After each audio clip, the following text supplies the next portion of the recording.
Olá, muito boa tarde. O Concílio Vaticano II introduziu transformações significativas na história da Igreja que recordamos neste programa em cada semana. Hoje é nosso convidado Manuel Braga da Cruz, com quem falaremos daqui a pouco, depois de mostrar notícias que marcam a atualidade religiosa.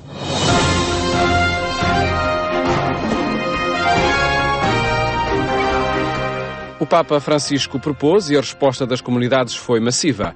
Este domingo, a Igreja Católica em todo o mundo realizou uma hora de adoração eucarística.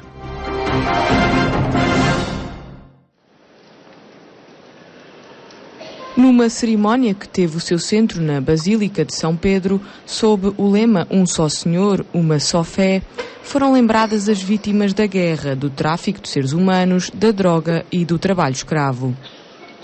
A celebração, promovida pela Santa Sé, recordou sobretudo o sofrimento das crianças e das mulheres e fez votos para que o seu grito silencioso de ajuda encontre uma igreja vigilante.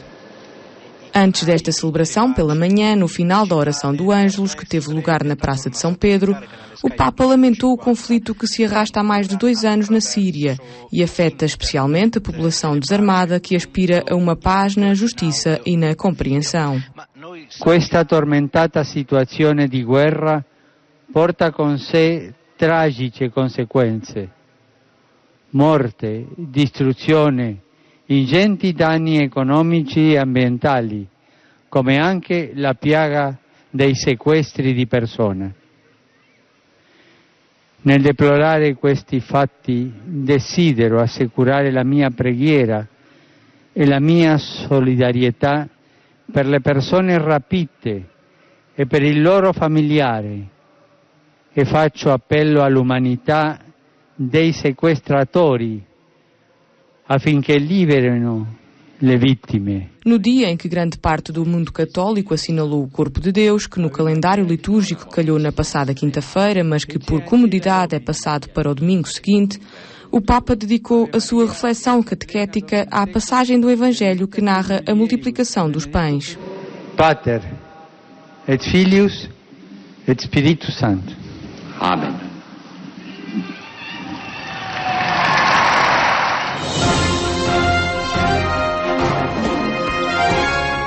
Em Coimbra, os finalistas da universidade foram desafiados pelo bispo local a marcarem a diferença, sendo atores do bem e da felicidade de todos.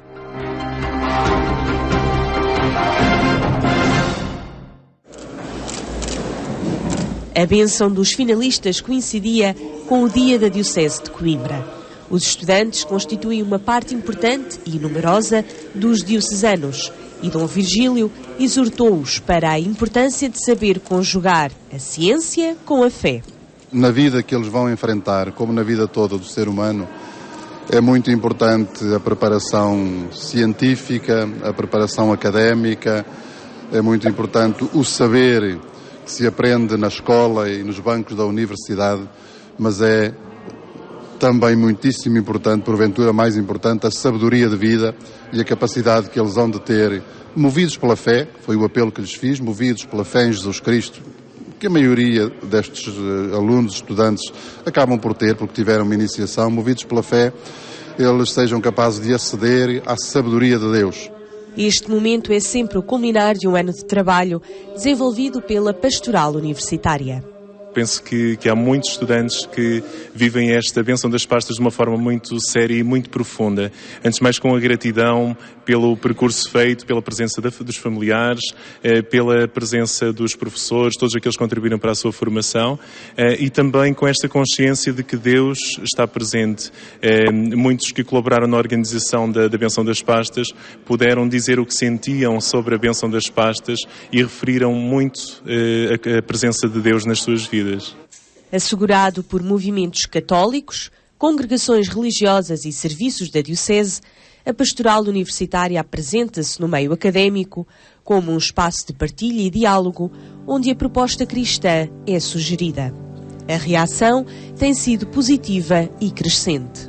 Nota-se que há uma abertura muito grande, tanto da parte dos alunos como da parte de muitíssimos docentes, que quando há uma proposta concreta, uma proposta bem elaborada, que os envolve, aderem, aparecem, estão interessados de facto no desenvolvimento desse diálogo. E houve algumas experiências que fizemos já neste pouco tempo que tenho da Diocese de Coimbra, que foram marcas muito grandes e com muita adesão. Se na Sé se concentraram os estudantes, neste dia existiam ainda mais 10 assembleias reunidas em diversos pontos da Diocese. Para que as pessoas percebam que nós somos um arciprestado, que é uma estrutura da Igreja, há uma equipa sacerdotal que programa a vida, há um conselho pastoral em cada um destes arciprestados que reflete, que pensa, que dá o seu parecer, para que depois seja possível, de facto, um dinamismo maior ao nível das comunidades locais. E tudo porque a Igreja Católica em Coimbra está num processo de reestruturação para responder de forma mais eficaz aos novos desafios da evangelização. Estamos convencidos na Diocese de que é necessário um investimento muito grande na evangelização. Vai ser a nossa grande aposta no futuro, é criar meios para evangelizar o povo de Deus. Quer o povo de Deus que já está nas igrejas, que precisa de um sentido de pertença à comunidade cristã muito mais profundo, de uma alegria grande de viver a fé e de a testemunhar, quer no sentido de irmos ao encontro da grande massa que já se não identifica com a Igreja nem com a fé cristã, mas onde há algumas sementes que permitem esse reencontro. O objetivo é uma maior vitalidade dos serviços da pastoral e um envolvimento mais efetivo de cada crente no tecido comunitário da Diocese. Que nos ofereceram através dos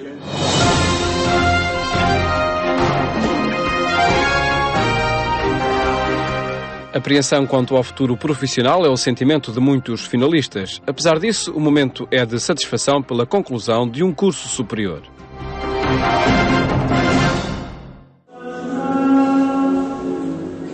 Termina a vida de estudante e começa outra que nenhum sabe muito bem como vai ser. Certeza é que Deus deve integrar os momentos importantes da vida e esta é uma dessas ocasiões. Tenho que agradecer a Deus, o esforço, tudo isto, no fundo, o esforço dos meus pais, mas também as oportunidades que me foram surgindo para que as coisas para que eu pudesse chegar até aqui, para que os meus pais me pudessem conseguir fazer chegar até aqui. E por isso, para mim, sim, para mim faz todo o sentido. Penso que isto mostra que afinal os jovens dão importância a Deus e sentem que foram também acompanhados por Ele. É realmente oficializar a finalização de uma fase muito importante na nossa vida aqui em Coimbra e acho que sem esta bênção, sem este dia, não fazia o mesmo sentido. Faz sentido porque nos chama a atenção para uma dimensão outra, mais espiritual, mais transcendente, que há de estar presente na nossa vida e, inclusive, e de forma muito importante, em momentos como este. A proposta da Igreja ao mundo da cultura não ignora esta realidade. Em ambiente de festa, o Bispo de Coimbra lembra que nem todas as lágrimas são pela satisfação de um curso que se termina.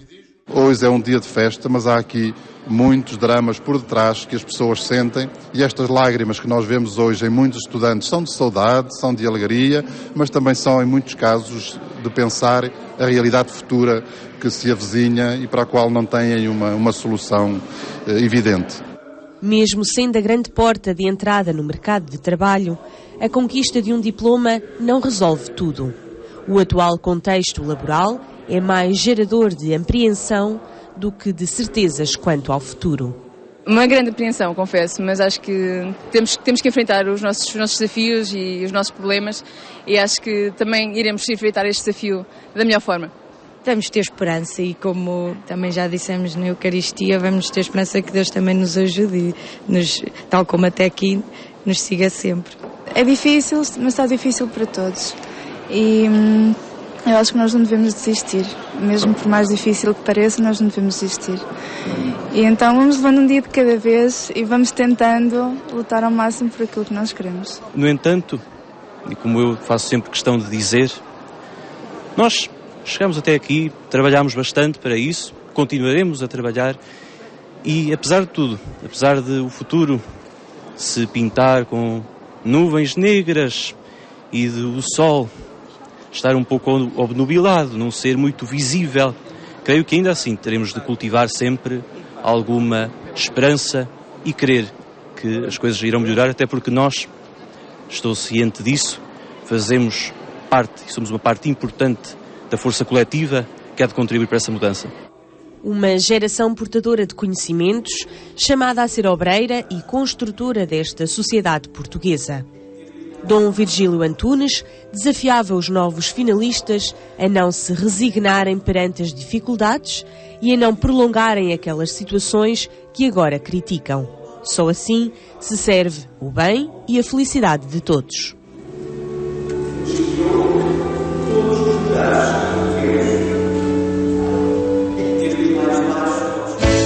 Marcado desde sempre com o sinal do Redentor. A Jornada da Juventude é uma experiência única na vida e aconselho, pelo menos uma vez na vida, a participarem.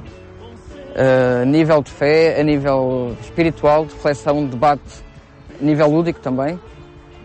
É uma questão, é uma reunião com gente de todo o mundo, de toda a parte, de todas as religiões, que eu penso que seria importante. Por isso eu aconselho-vos a irem e a participarem. Não percas o acontecimento que reúne jovens de todo o mundo à volta do Papa, a rezarem todos as mesmas orações nas mais variadas línguas. Vai à Jornada Mundial da Juventude. É uma experiência de que não te vais arrepender. Sejam missionários, nos convidar. Notícias que estão em atualização permanente em agência.eclésia.pt. Agora, temas relevantes do Concílio Vaticano II.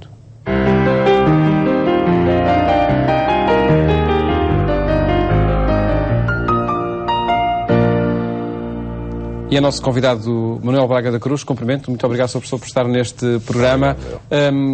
Começámos numa série de programas em que contaremos com a sua presença aqui nesta rubrica sobre o Concílio Vaticano II por apresentar as transformações que aconteceram na própria história e que levaram a transformações na história da Igreja. Houve aí uma sintonia epocal que fez com que, de facto, o Concílio fosse tão relevante na história da Igreja?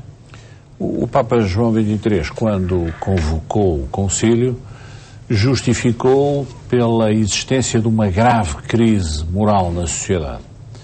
E quando nos perguntamos que crise moral era essa, temos que perceber que, depois da Segunda Guerra Mundial, o mundo sofrera uma enorme transformação.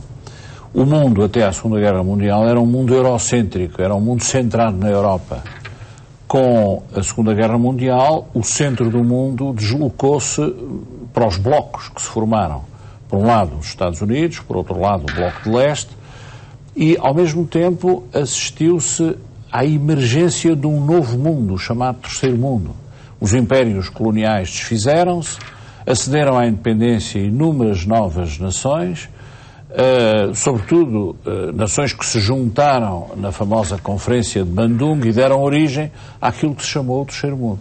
De maneira que o mundo em que a Igreja estava e atuava tinha mudado profundamente, não só do ponto de vista político, mas também do ponto de vista social. As sociedades industriais que tinham imperado até então começavam a dar lugar às chamadas sociedades pós-industriais, isto é, que já não eram sociedades de operários, mas sociedades de classes médias. E classes médias que começavam a ter, elas próprias, outros valores, outras aspirações, nomeadamente a aspiração da participação. A participação era um novo valor cultural pelo qual, de vários lados, as novas camadas sociais aspiravam. A Igreja não podia ser insensível. Não se vivia esse ambiente dentro da Igreja? Ora bem, a Igreja começou a sentir também ela uma enorme pressão dos seus fiéis para uma maior participação. E isso motiva, em boa parte, a necessidade da convocação do Concílio. Portanto, havia uma transição cultural muito importante, havia valores que começavam a ser postos em causa e valores que emergiam, e por isso o Papa fala de crise de transição moral, e daí a necessidade de promover o Concílio para a Igreja fazer o seu adjornamento, era a palavra que na altura circulava, ou seja, pôr a Igreja em dia, pôr a Igreja a acompanhar esta mudança cultural que se verificava no mundo. O Concílio, que nasce por inspiração do Papa João XXIII, cujo cinquentenário da morte também se assinala. Foi de facto por inspiração de um homem ou fruto da circunstância histórica que surgiu o concílio? A ideia do concílio é do Papa João XXIII e ideia que ele defendeu de uma forma muito persistente, porque chegou a ter pressões e conselhos para não o fazer, justificando que ele tinha toda a possibilidade de tomar decisões sem precisar de convocar o concílio. Mas não, ele quis convocar o concílio, quis convocar a Igreja Mundial para uma reflexão sobre si própria e para que toda a Igreja, e não apenas o Papa, empreendesse reformas importantes como foram aquelas que aconteceram. E daquilo que foi observando e analisando também, essas reformas depois aconteceram na história da Igreja? A recepção do concílio foi permitindo, foi possibilitando... Aconteceram umas de uma forma mais imediata, como foi, por exemplo, a reforma litúrgica, que foi talvez aquela mais evidente, de que toda a gente mais se deu conta, mas também outras transformações que começaram a ser realizadas e que, obviamente, não se consumam num ápice. São processos de adaptação ou de transformação, como é, por exemplo, a da participação dos leigos na Igreja, que tem vindo a aumentar, mas que está muito longe ainda daquilo que seria desejável. A reforma da liturgia, ela corresponde a esse desejo de participação em plenitude, na sua opinião? Se a gente pode sintetizar aquilo que foi feito na reforma litúrgica, foi a introdução de uma dimensão muito mais comunitária e participativa da liturgia. Basta lembrar que outrora, quando se assistia à missa, por exemplo, o padre celebrava a missa virado para o altar e não, como acontece hoje, virado para a comunidade. Era acolitado por uma pessoa que respondia ao padre e o resto dos fiéis ficava silencioso a assistir à missa, como então se dizia. E tudo se passava em latim, não é? E tudo se passava em latim, numa língua que não era acessível à maioria das pessoas. Acontecia, além disso, que não poucas vezes nas igrejas, nós hoje entramos e verificamos que além do altar-mor, há altares laterais. E não poucas vezes havia missas em simultâneo celebradas por vários padres em vários altares. Ora, tudo isto mudou.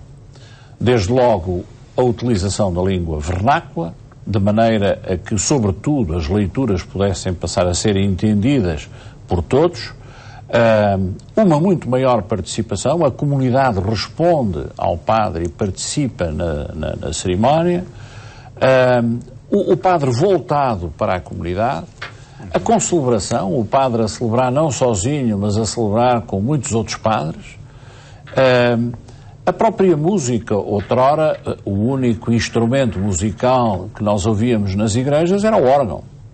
A partir daí começou a ser admitido o uso de outros instrumentos musicais e há, portanto, uma grande renovação também na música sacra. E as próprias leituras. Outrora havia, como se dizia, a epístola e o evangelho. E não é por acaso que se chamava epístola, eram sobretudo leituras do Novo Testamento, epístolas dos apóstolos. Ora, começou a ser introduzida uma dualidade de leituras, uma primeira leitura e uma segunda leitura, sendo que uma dessas leituras é sobretudo do Antigo Testamento. Portanto, há aqui também na liturgia uma recuperação da Bíblia, não é? Pessoalmente, como é que foi vivendo essas transformações? Eu era na altura ainda muito jovem, mas acompanhei já conscientemente toda esta evolução. E sentia essa necessidade de participação? Eu pessoalmente talvez não sentisse, porque era muito miúdo, mas compreendi que havia uma alteração, e uma alteração que era muito positiva, porque convidava as pessoas a uma participação muito mais intensa, muito mais consciente, muito mais ativa, e isso foi extremamente benéfico, correspondia de facto a esse desejo muito vasto e alargado de participação na vida coletiva que existia na sociedade civil, existia na sociedade política e existia também na Igreja. Esse outro desejo de participação que há pouco referiu, do laicado, está ainda por se consumar na sua plenitude? Eu acho que sim, porque quer por responsabilidades do clero, quer por responsabilidades do leigo. Ou seja, a palavra de ordem foi lançada, foram lançadas as bases doutrinárias e as bases estratégicas para que a Igreja passasse a ser outra coisa, mas a verdade é que a integração dos leigos na Igreja e a assunção das suas responsabilidades tem vindo a ser feita com um ritmo que não é seguramente ainda aquele que o Concílio porventura pensou e desejou. Muita coisa tem acontecido, muitas reformas foram feitas, nomeadamente, por exemplo, a introdução do diaconato, não é? Mas eu creio que a assunção de responsabilidades dos leigos na Igreja está ainda longe do que é desejável, nomeadamente em termos de apostolado, ou seja, em termos de assunção das responsabilidades dos leigos no interior da Igreja de uma forma profunda, ativa e consciente. Daí o assinalar dos 50 anos da realização do Concílio, acha, na sua opinião, que pode ser a ocasião para retomar? Eu acho que é uma ótima oportunidade para revisitar o Concílio, revisitar as suas grandes linhas de orientação e levar à prática essas linhas, muitas das quais estão, de facto, longe de estarem plenamente realizadas. Veremos num próximo encontro aos 8 dias outras propostas saídas do Concílio que agora são retomadas para se transformarem em realidade. Muito obrigado, professor Braga da Cruz, por ter estado neste programa onde analisamos temas do Concílio Vaticano II. Já amanhã estamos de volta com outros temas da atualidade religiosa. Bom fim de tarde e até amanhã, se Deus quiser.